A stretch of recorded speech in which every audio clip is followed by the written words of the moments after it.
Bonjour et bienvenue dans les conversations de l'Odyssée.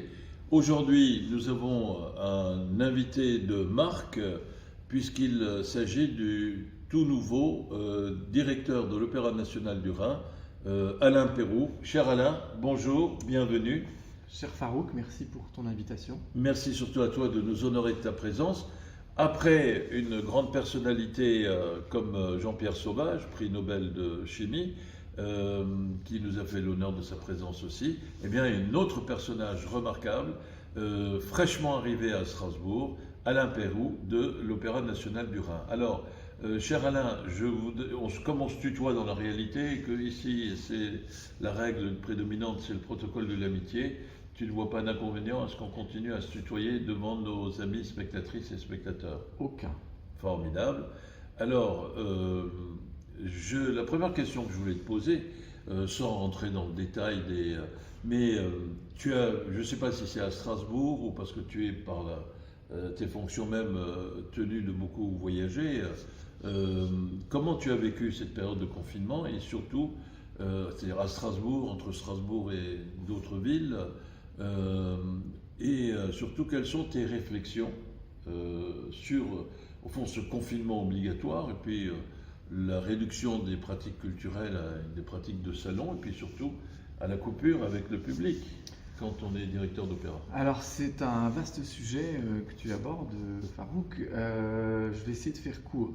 En fait, prends ton temps. Euh, la crise du Covid est intervenue déjà à une période assez compliquée à gérer pour moi, mais qui était passionnante, puisque j'ai été nommé à l'Opéra national du Rhin fin décembre 2019, avec une entrée en fonction 3 semaines plus tard, donc en janvier 2020. Ce qui est très inhabituel à l'opéra, où on travaille sur des temporalités très longues, et généralement, entre la nomination d'un directeur et son arrivée effective dans un lieu, il se passe facilement 1 an et demi ou 2 ans. Ici, il y avait urgence, puisque tu le sais, la précédente directrice, personnalité remarquable, qui a beaucoup marqué la maison, Eva Klanitz, est décédée, donc voilà, dans des circonstances assez tragiques. Bref, il n'y avait plus de directeur dans cette maison depuis de nombreux mois, donc il était urgent que quelqu'un arrive. Donc voilà, on s'est mis d'accord avec le syndicat intercommunal qui gère l'Opéra national du Rhin, et donc j'ai pris mes fonctions début janvier, mais à temps partiel, parce que je devais encore clore les dossiers, terminer mes 11 années de travail au Festival d'Aix-en-Provence.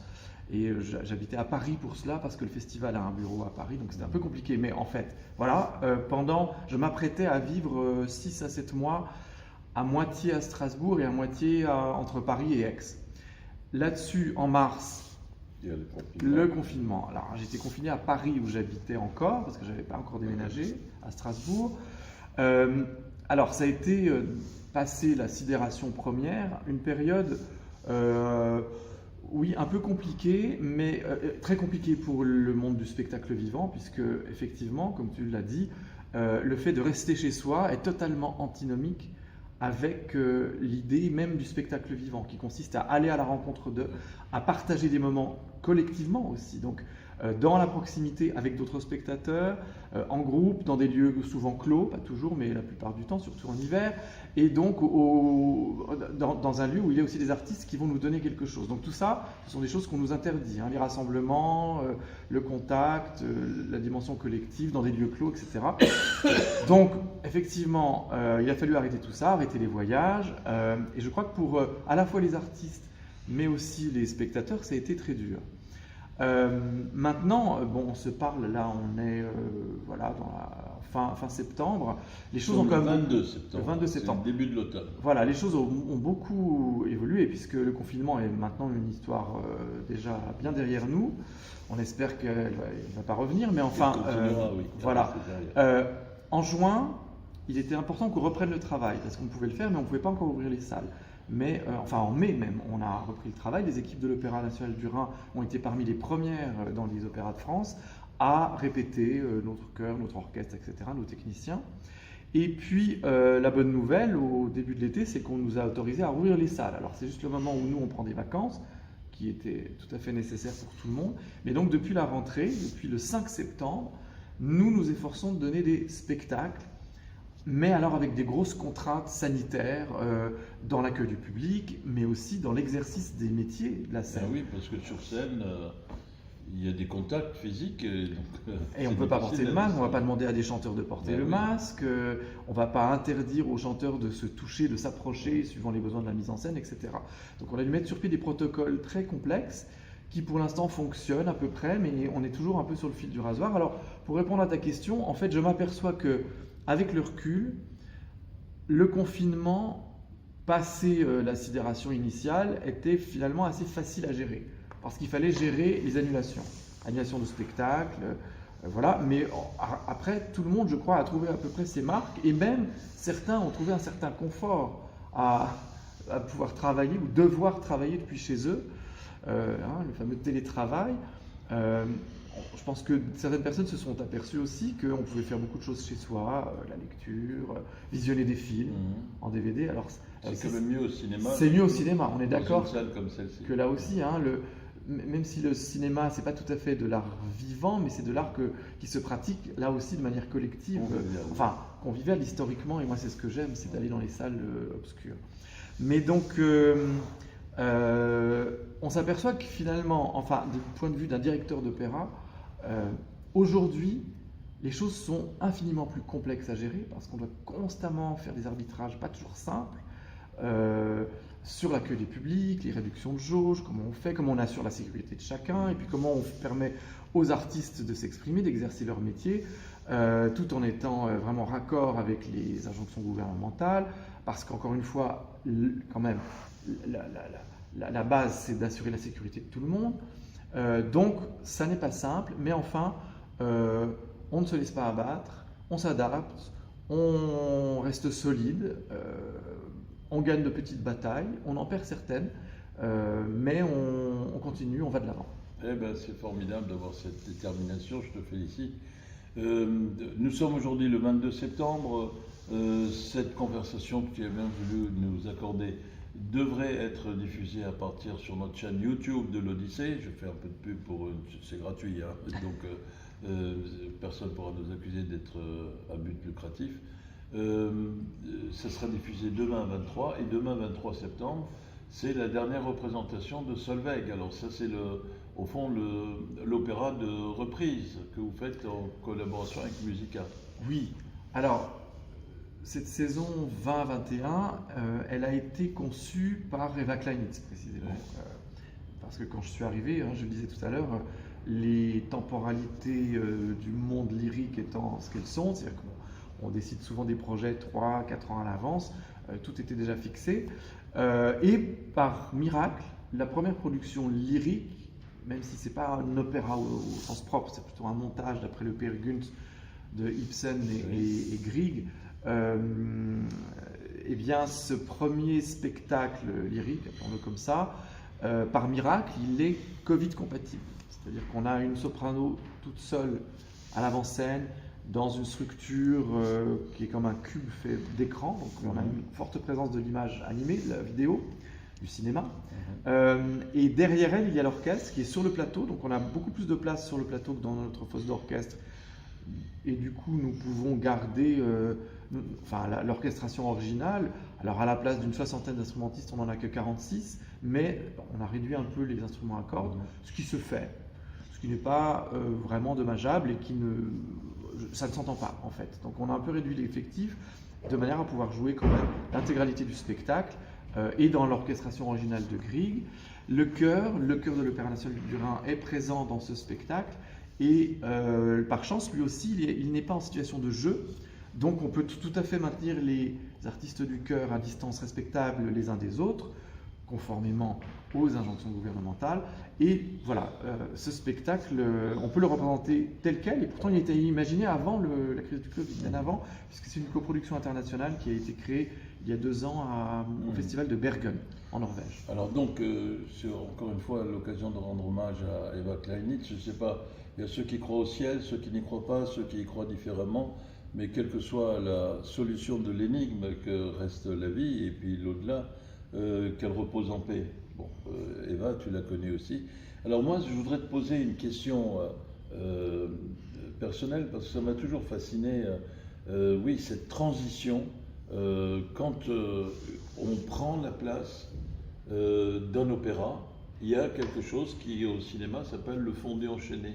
C'est-à-dire qu'on hérite de la programmation qui est la trace d'un présent qui est déjà un pied dans le passé, et il y a dans ce présent-là l'esquisse, l'ombre d'un futur qui va progressivement s'installer, remplacer.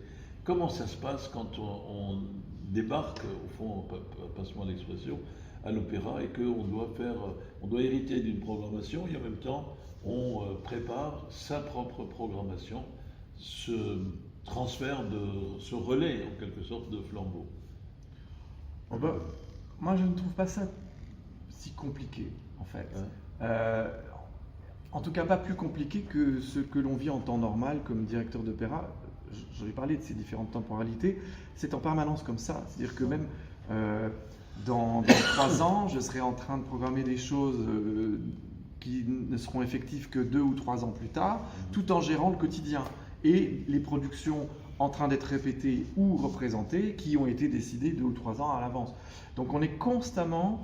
C'est ça la difficulté des métiers de l'opéra, enfin en tout cas des gens qui travaillent dans l'administration artistique ou dans la programmation, dans la gestion des opéras, c'est d'être effectivement toujours capable de passer d'un projet immédiat en train de se construire dans le réel, les mains dans le cambouis, et tout en projetant déjà des choses à travers les plannings, les rendez-vous avec les artistes, des téléphones, ou parfois simplement des réflexions, des idées qui, elles, sont les prémices d'un spectacle qui ne naîtra que 2 ou 3 ans plus tard.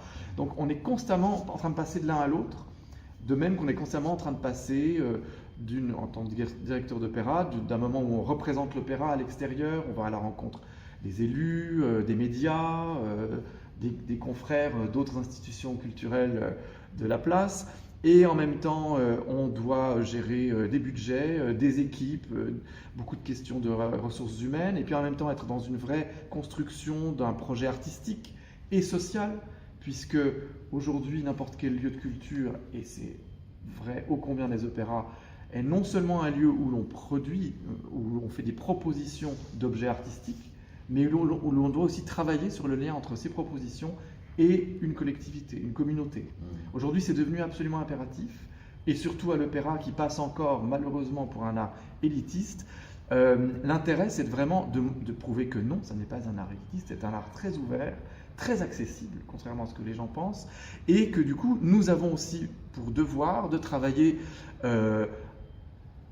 vraiment sur l'accompagnement des publics, sur le fait d'aller à la rencontre des gens, des publics les plus diversifiés possibles, chose que Eva a commencé à faire. En réalité, ses prédécesseurs avaient commencé à le faire, mais Eva l'a beaucoup développé. Elle a considérablement ouvert la maison sur la ville, sur la région, sur les villes, puisque l'Opéra national du Rhin déploie ses activités non seulement à Strasbourg, mais aussi à Mulhouse et Colmar. Et donc, ce travail de développement des publics, c'est quelque chose que nous faisons aussi au quotidien et qui fait partie intégrante de mon travail. Et quand je programme, quand je décide de programmer telle ou telle œuvre, confiée à tel ou tel metteur en scène et tel chef, dans lequel on engagera tel chanteur, c'est aussi avec une idée de quel sens cela a dans un projet plus global qui est adressé à une communauté. Alors, merci pour ces éclaircissements. Quel est ton rêve quand tu viens à Strasbourg? C'est quoi ton ambition? Quelle est la marque, la caractéristique de l'art ou des marques que tu veux imprimer ici à Strasbourg? Et quelle est ton évaluation de la situation que tu rencontres, que tu trouves quand tu es venu ici? Même s'il y a des points négatifs, tu ne les diras pas, donc je ne te demande pas de rentrer dans cela, mais c'est quoi les potentialités sur le plan pour un directeur d'opéra qui vient d'arriver, les potentialités culturelles et artistiques, du point de vue du public aussi, d'une ville comme Strasbourg? Alors, les potentiels sont énormes. Et d'ailleurs, encore une fois, je ne suis pas en train d'inventer la roue. Les personnes qui m'ont précédé ont déjà beaucoup travaillé et fait fructifier toutes les choses, le terreau extrêmement fertile qu'il y a ici en Alsace et à Strasbourg, Déjà, l'outil est formidable, enfin l'outil, les équipes, la structure, l'idée même de l'Opéra national du Rhin, qui a été pionnière en 72, quand cette structure juridique a été créée et qui consistait à rassembler dans une même institution des institutions qui auparavant menaient une vie indépendante, hein, à Strasbourg, à Mulhouse et à Colmar.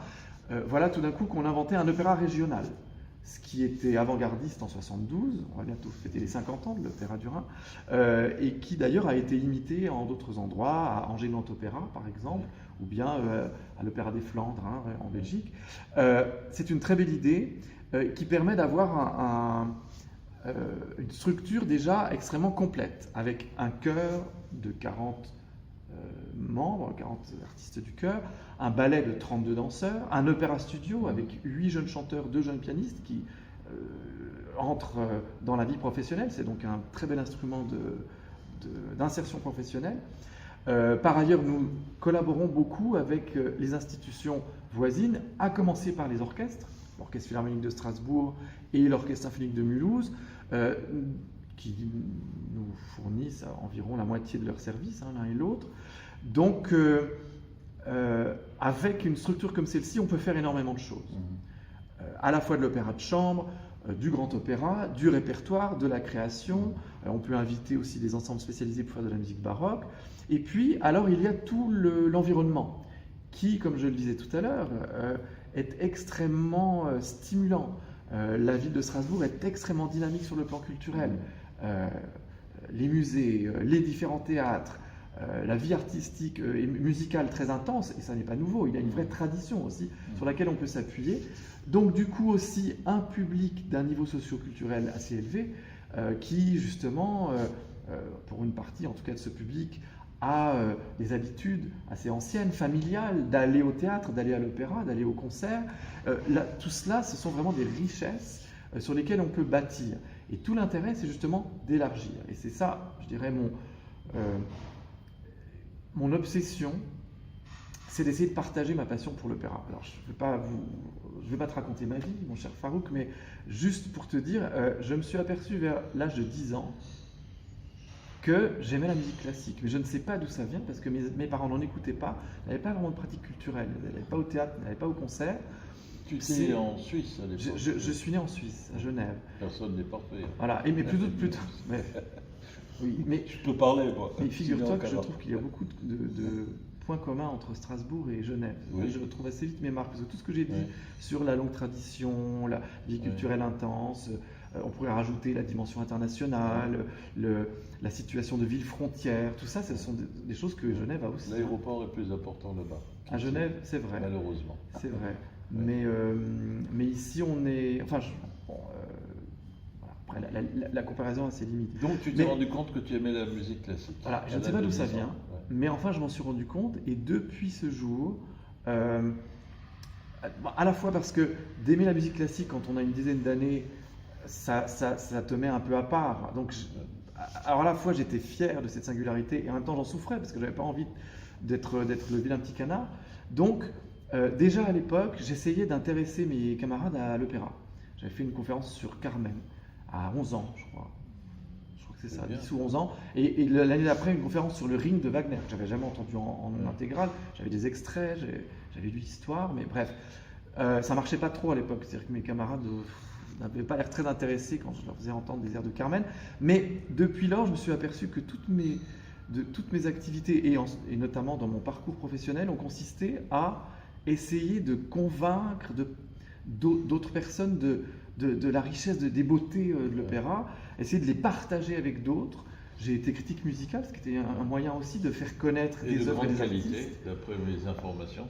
Ça, je ne sais pas. C'était mon premier métier, donc on est un peu maladroit quand on est jeune. On fait parfois pris dans les élans de la jeunesse. Non, mais je sais que parfois j'ai pu écrire des critiques un peu maladroites, mais bon, ça m'a permis de rencontrer beaucoup de gens et d'entendre beaucoup de choses, d'être au contact vraiment avec les œuvres, dans les salles de concert, dans les opéras, d'aller dans les festivals.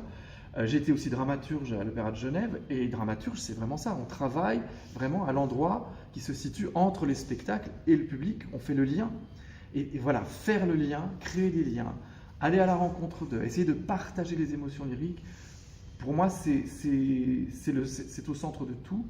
Et alors, des directeurs d'opéra, c'est formidable parce que, voilà, on peut à la fois choisir quelles sont les propositions artistiques, les lancer, aller à la rencontre des artistes, avoir l'idée de tiens, on pourra mettre telle œuvre et telle œuvre la même saison, et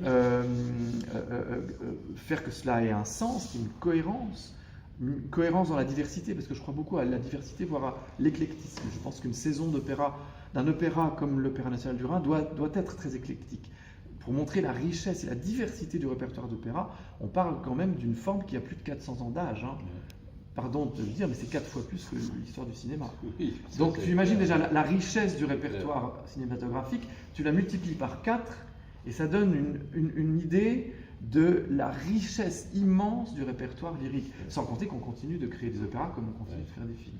Donc, puisque tu as fait la comparaison avec le 7e art, oui, mais peut-être que le 7e art a pour l'instant un peu plus de dynamisme que la création d'opéra contemporaine actuelle. Ça, c'est. Alors, tu m'as titillé, donc je me fais le défenseur du 7e art. Oui, enfin, ça se discute, parce que il y a eu un peu un creux, je dirais, dans la création lyrique dans les années 80.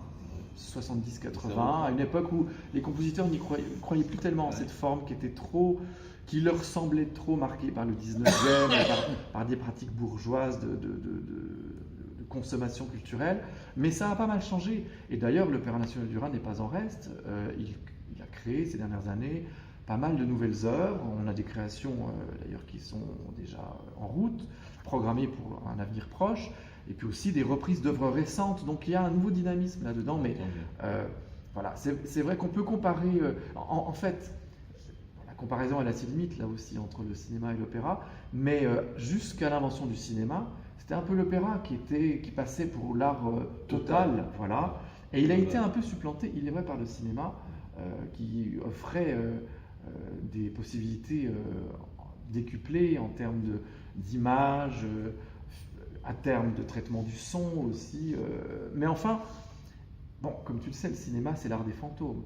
Ce qu'on voit sur ton écran, hein, c'est... Enfin... Et en plus, c'est même pas des images animées, c'est des images fixes qui défilent à un certain rythme, et le cerveau qui crée l'impression du mouvement. Voilà. Alors qu'à l'opéra, alors certes, il y a des fantômes, les fantômes qui hantent nos mémoires, hein, dont les plus connus sont peut-être Calas ou des gens comme ça, mais on a quand même affaire à des corps réels qui, à l'instant précis où tu es dans la salle, chante dans la même salle que toi, te donne quelque chose qui n'aura eu lieu qu'une seule fois. Donc on est dans l'art vivant, on n'est pas avec des fantômes. C'est plus un art, je dirais, de fétichisme, je dirais, l'opéra, parce qu'il y a le fétichisme de la voix, le fétichisme du costume, d'une certaine idée de l'opéra. Mais c'est un art en même temps, voilà, je crois, très palpitant. Et justement, c'est pour ça que je continue de dire qu'il est très accessible, parce qu'en fait, d'abord, ça reste un art total, on s'adresse à tous les sens, l'oreille, les yeux, il y a à la fois une dimension visuelle, plastique, la dimension musicale évidemment, une dimension littéraire, théâtrale, parfois une dimension même chorégraphique, parce qu'il y a souvent des ballets dans les spectacles. Aujourd'hui, c'est encore plus un art total, puisqu'on a dans beaucoup de spectacles de la vidéo, de l'animation parfois, de l'image enregistrée avant. Comme donc, dans Solveig. Dans Solveig, voilà, il y a beaucoup de les gens à aller vidéos, voir. tout à fait, de vidéos filmées. Et donc, on est vraiment stimulé par tous les sens sont stimulés. Et du coup, je crois que c'est beaucoup plus facile de recevoir un spectacle d'opéra quand on est spectateur que, par exemple, de lire un roman qui demande beaucoup plus d'efforts et de temps et de concentration, quelque part. C'est pour ça que je dis que je pense que, comme le cinéma, l'opéra est un art très accessible. Et alors, une question un peu de garnement de ma part, mais tu m'excuseras, je ne peux pas m'en empêcher, mais tu n'es pas obligé d'y répondre. Tu as parlé de Wagner, tu sais que moi, à part Tristan, enfin ça c'est maintenant que je te le dis, Wagner n'est pas mon enthousiasme le plus élevé, et j'adore cette phrase de Woody Allen qui dit « Chaque fois que j'écoute du Wagner, j'ai envie d'envahir la Pologne ». Je trouve ça un peu... Moi, j'ai envie de te citer une autre réplique fameuse de l'histoire du cinéma, c'est « Nobody's perfect ». Oui, bien sûr. Et je vais te citer une citation de Wagner lui-même qui disait qu'il était prêt à vendre toutes ses orchestrations pour une courbe mélodique de Bellini. Donc là, je souscris à ce que dit Wagner. Mais quel est, toi en tant que créateur de programmes et directeur de l'opéra, quelle est l'œuvre d'opéra que tu rêves le plus de pouvoir mettre en scène? Et ce côté garnement de ma part, quelle est l'œuvre pour laquelle tu es le moins pressé de... Alors si tu me dis quel est le film préféré, Farouk, ton film, je dirais tout de suite, tu as parlé de Nobody's Perfect, mais c'est pas de Billy Wilder, mais c'est Lubitsch, c'est tout proche, c'est-à-dire le père spirituel, To Be or Not To Be, de Lubitsch. J'adore. Quel est le film que je ne rêve absolument pas de programmer? La 7e compagnie, où on a volé la 7e compagnie, où les Charlots vont en vacances, ou en Espagne, que sais-je, enfin, vraiment des bêtises insondables. Alors, c'est la fameuse question du désert, formulée différemment. Ouais. Et d'abord, je précise, je ne me mets pas en scène moi-même, mais je programme. Et alors après, j'ai mes rêves qui ne sont pas toujours possibles, parce que par exemple, si c'est un ouvrage qui a été présenté il y a 3 ans, je ne vais pas le reprogrammer tout de suite. Donc voilà. Mais on va parler dans l'absolu. C'est une question très difficile, la question de l'île déserte pour moi, parce que j'ai des goûts très éclectiques, par chance. Je dis par chance parce que, comme je le disais tout à l'heure, un opéra comme l'ONR se doit de présenter les répertoires les plus divers possibles. Donc moi j'aime autant l'opéra baroque que les grands titres de Verdi, Puccini, Wagner, Mozart. Je suis un grand fan de Mozart. Je suis passionné par la création contemporaine et les grands compositeurs d'aujourd'hui, et ceux du XXe siècle, Strauss, Britten, etc. etc. Et puis, j'aime aussi la comédie musicale, Nobody's Perfect, mais surtout la comédie musicale classique, je dirais, et la comédie musicale qui est un genre théâtral d'abord, historiquement, et qui ensuite est devenu un genre cinématographique tout à fait passionnant, mais voilà.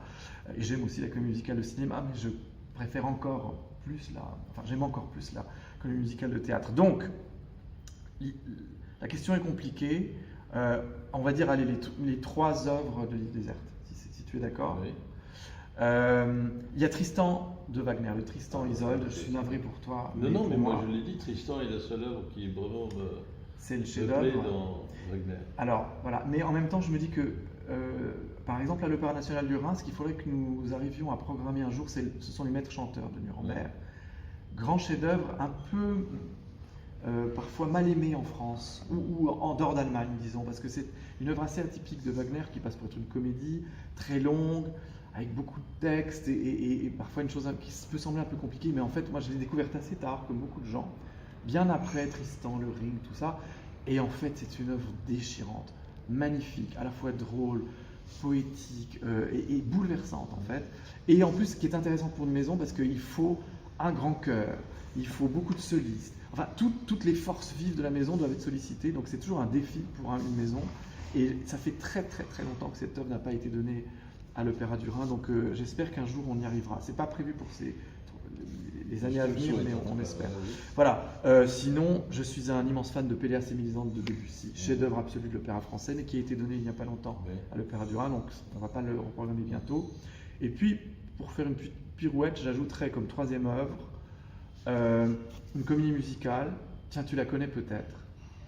Pour moi, c'est une des plus belles du répertoire, et elle a donné lieu à un film, mais qui n'est pas un très grand film.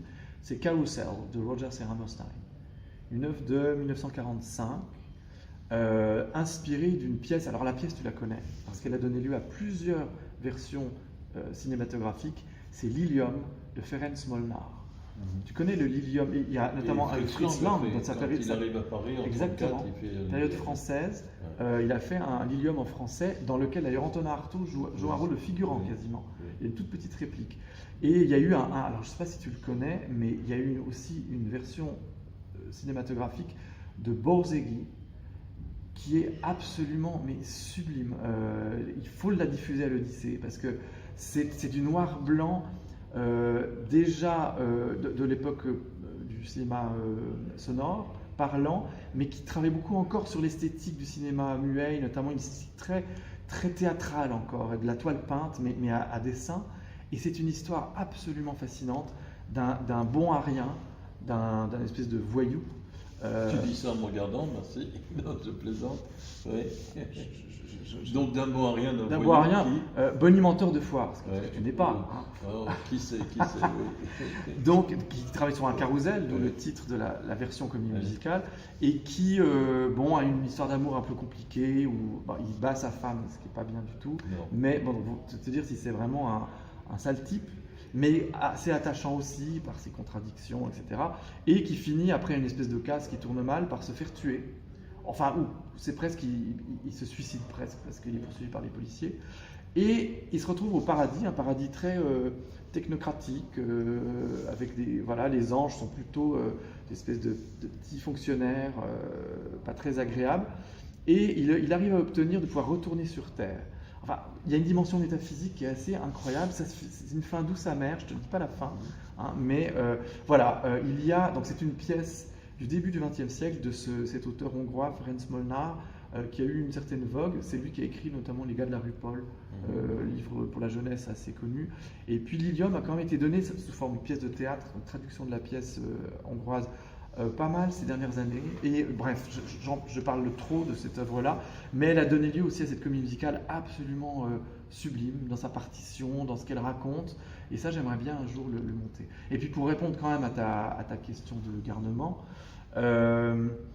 qu'est-ce que je ne suis pas pressé de monter? Dans le domaine de la comédie musicale, moi, tout ce qui est Andrew Lloyd Webber, ou ce qu'on appelle les comédies musicales en France, mais qui n'en sont pas, hein, ce sont les choses qu'on fait dans des grands stades, les 10 commandements, Mozart, la comédie musicale, tout ça, même si j'aime beaucoup Mozart, mais la comédie musicale, hein, avec l'Assassin Symphonie, ou je sais pas quoi, ça pour moi, voilà, de toute façon, c'est pour les stades, ça n'est pas fait pour les théâtres à taille humaine comme les théâtres dans lesquels nous donnons nos représentations dans le cadre des saisons de l'Opéra du Rhin. Eh bien, écoute, et je vous remercie pour cette réponse franche et claire. Un peu long peut-être. Non, mais le carrousel notamment, on l'avait montré il y a 20 ans, mais il y a 20 ans, il y avait une société de distribution qui s'appelait Archeo Pictures, et on pouvait trouver un certain nombre de comédies musicales. Cette société n'existe plus, donc c'est beaucoup plus difficile. Mais je retiens l'idée que peut-être on pourrait, ensemble, parce que tu sais que nous, on adore les coopérations, et nous aussi. et on en avait avec l'opéra, il y a aussi... On va continuer, hein, Mais oui, on en avait prévu de faire Ars Mondo là, depuis on a été interrompu par cette ce vilain virus du Corona. On va travailler pour Ars Mondo l'année prochaine ensemble. Pour l'instant, je ne dis pas le pays. Et puis, Alessandro Zupardo, le chef des chœurs, il nous honore de sa présence pour du cinéma italien, d'ailleurs, aussi.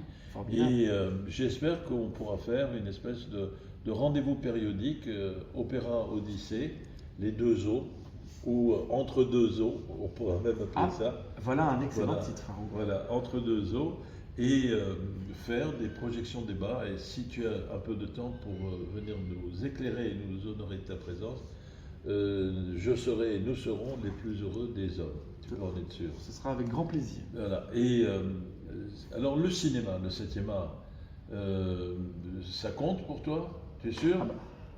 Je fais ça comme dans un film policier, tu vois. Non mais tu le vois, oui, hein. C'est vrai qu'il y a une époque où j'allais énormément au cinéma, enfin à Genève, quand j'avais une vingtaine d'années, j'allais beaucoup au CAC Voltaire, qui est l'équivalent de l'Odyssée à Genève, donc il y avait les cycles Bergman, les cycles autour de Genève. On avait fait, quand j'étais dramaturge au Grand Théâtre de Genève, on avait monté La Ville Morte, opéra de Erich Wolfgang Korngold, qui est un des fondateurs de la musique de film hollywoodienne.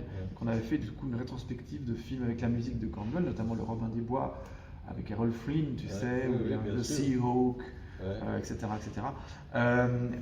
J'adore le cinéma. Malheureusement, depuis une dizaine d'années, je continue d'y aller, mais beaucoup moins fréquemment qu'avant. C'est-à-dire que j'y vais peut-être une fois par mois, alors qu'à une époque, j'y allais vraiment 2 à 3 fois par semaine. Donc j'ai un amour du cinéma, où je vis aussi beaucoup d'émotions. Donc je pense qu'il ne faut pas opposer les arts. Hein. Je le fais un peu sur le thème de la plaisanterie tout à l'heure. Au contraire, je pense qu'il y a plein de ponts à bâtir, ou qui existent déjà entre nos deux arts, les deux arts que nous chérissons tant. Donc évidemment, de collaborer avec l'Odyssée, c'est mon plus cher désir.